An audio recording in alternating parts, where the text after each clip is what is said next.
What's good, everybody, and welcome to Hyperfocus. If you didn't know by now, my name's Paul, and this is Jan. Hey. So it often comes up in topic of conversation in the studio about design heroes, and we have lots of them. And we thought it'd be a great idea to actually start a little series where we get to honor some of those people, where we sit back and we get to talk about their influences on us, their background, and actually showcase some of their work. So we've actually come together and we thought first primarily about two designers who have influenced us as designers and definitely helped to influence and shape some of the way that we're building our design studio. So without further ado, I would like to hand you over to Jan, who will start to talk about the first design hero. Who's the first one? First one is Eike König, actually, is our first design hero in this series. German designer, founder of the design studio Hort, or actually Eike's Grafische Hort. That's how we called it back in the days. Yeah, I mean, he has the classic story. He started actually as an art director for a music label, for a record label called Logic Records. But then after a year, he decided, I want to do my own thing. And then back in 1994, he founded his own studio, which is famously known as Hort. Whereabouts was that, Jan? They actually started in Frankfurt. Okay. Yeah, and then they... so the studio still exists, so they're running it since, what is it, 1994 plus? So 15 years or something, is that right? Wow, long time. 15? We'll do a fact check on that. Bad. My math is pretty bad. Yeah, and I actually not met him really, but saw him. He was holding a lecture at my university, at my design school. And yeah, I liked him right away. He's a very charismatic, nice guy, funny, pretty cool dude. That's actually him back in the days. I think this could also be at our university. That's how the people looked back in the days. So they have a very long relation with Nike. I love this stuff. I think it looks fantastic. Yeah. So when was this? What year is this? The Nike stuff? I think because LeBron James is pretty young. So they actually had started this collaboration when LeBron rises up and became the NBA superstar. And since then they are regularly on a regular basis working with Nike till today, actually. Also some examples. So not just basketball, also Nike football and everything. But it's always very edgy, cool stuff.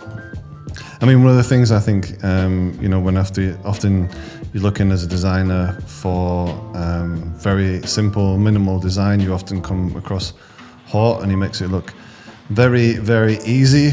But I think we know this stuff is not easy to achieve. It's very eloquent, it's very simple, but very powerful at the same time. I think this is one of the things that Hort has always been well known for. Yeah, and working for Nike for such a long time, you have to, look different pretty much every year. You do something for them, You cannot just do over and over the same thing again. That doesn't work for Nike. Yeah, sure. And I think companies don't have that longevity, that kind of long-term relationship like he has. No. It's not so often, to be honest. Yeah.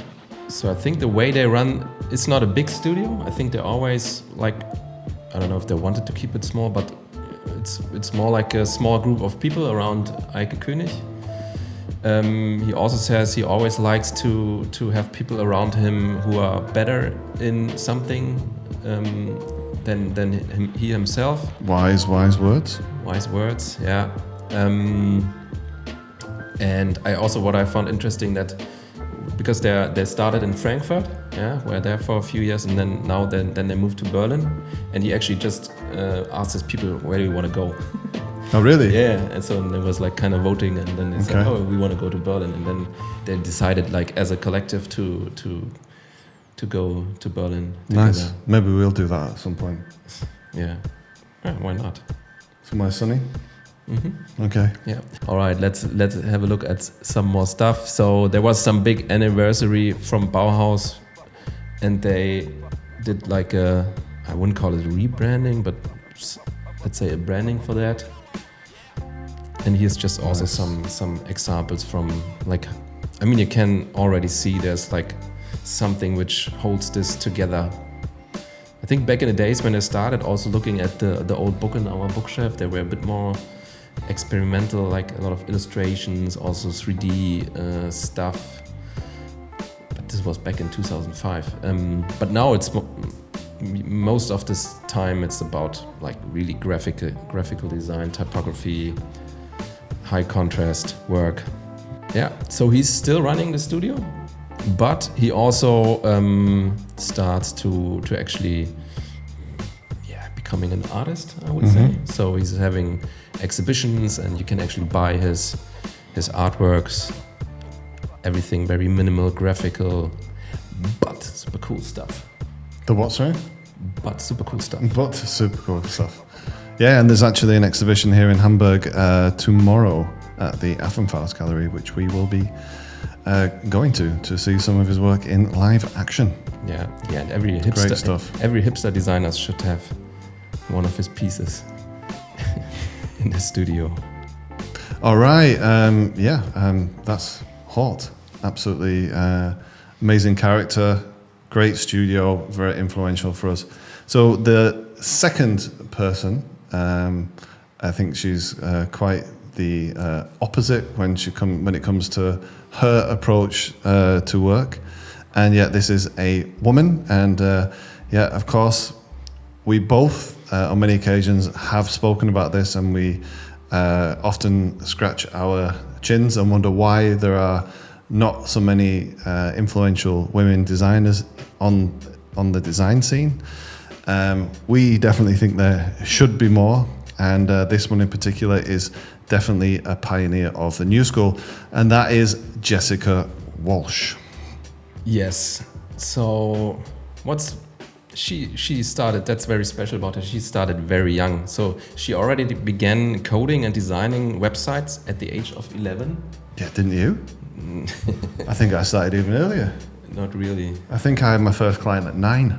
There were not even computers out there when I was 11. Yeah.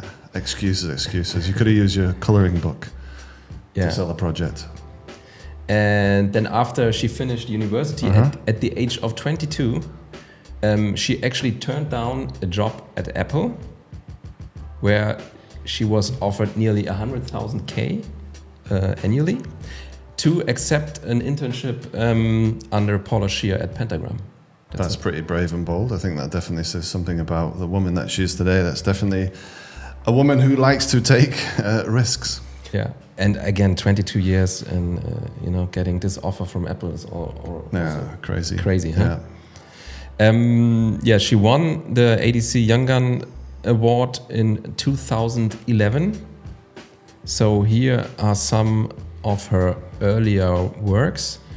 So that's also why I also was influenced a lot by her. She did this. She built this set, and taking the photos, and then afterwards, like adding stuff on the computers. And back in the days, I also was really into that. Yeah, same for me as well. I did some work with Neon magazine, which was heavily influenced by this. I think there was definitely a period of time where people were making stuff out of paper and actually building sets and shooting them and making this very, what was then kind of contemporary graphic design art somehow. Yeah, and there were, I think, a lot of people back in the days also they were doing it digitally, so making it in 3D. But Jessica Walsh, I think still till now she does a lot, really building with paper and. Yeah, she creates her own. Yeah. She creates her own sets. She actually approaches it as an artist. Then she actually met Stefan Sagmeister in 2010, and also after 2 years working with him, she was made partner at the age of 25. Amazing. Okay. Stefan Sagmeister said, "Oh, let's make her partner of the studio." You remember how they launched the partnership? Yeah, I remember the naked pictures. Mm-hmm. Yeah, that was actually a reference because Stefan Sagmeister also already did 19 years ago introduced his own when he was founding his own studio. Stefan Sagmeister, he also did like a nude campaign. Yeah, and that's why they did it again. Yeah, so here some images of I just remember that website because you could actually, when you went to the website, you can live see how the people work. Yeah, so before Instagram live or YouTube live or streaming was really a big thing. You could just go and peer into the studio whenever you wanted. That was pretty cool back in the day. Webcam.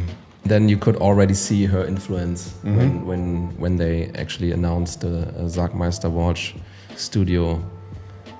Yeah, it became like just much more colorful, and all this studio photography, also introducing much more people to that. So she worked for quite a while with Stefan Sagmeister, and then she actually decided to found her own creative agency called Walsh. She did that in 2019, and she still running that studio with the idea of joining 1% of women-founded creative agencies. So you already mentioned this in your introduction. So she's really empowering women in the design industry. That's what she want to do. I think also in like talking about how she presents her work, how she stages everything. She's just on top. Yeah, and also maybe the last thing to mention, maybe the most important thing is she's also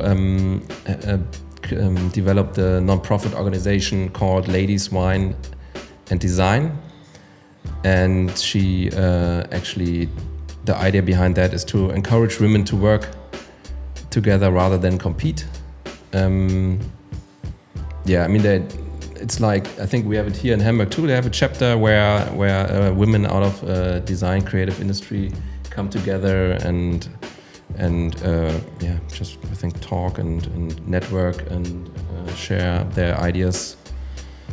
And the reason why she actually did it was that she just saw some really dramatical lacks in our creative industry. For example, 70% of design students are women, but only 5 to 11% of creative director positions are held by women.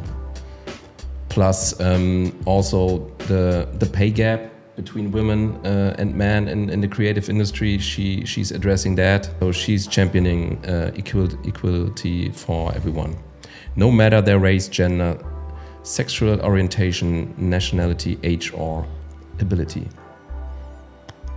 So very strong women in the design team, very important women. Yeah, fantastic. I mean, I think it's something that we talk a lot about as well, is that responsibility as creatives to, I mean, we have the choice to be able to put in place different types of people, gender into our work, and we have quite a responsibility to do that and to do it in the right way. She's definitely pioneering it from the forefront of her business, but I think all of us have a kind of a moral duty to make sure that that is very much present in the work that we're doing.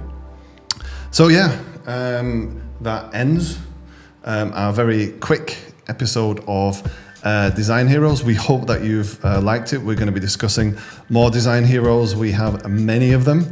If there's anybody that you think you would like to see us also discuss, or you think is definitely one of the pioneers in the design scene or design industry now and in the past, leave that in the comments below. And as always, we'd love to get that conversation started with you.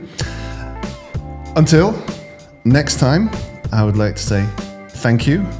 Don't forget to like this video. If you like the video, it helps us to grow the channel enormously. And hit that subscribe button to subscribe so you never miss a new episode when we release them. And we will see you in the next one. Thanks a lot.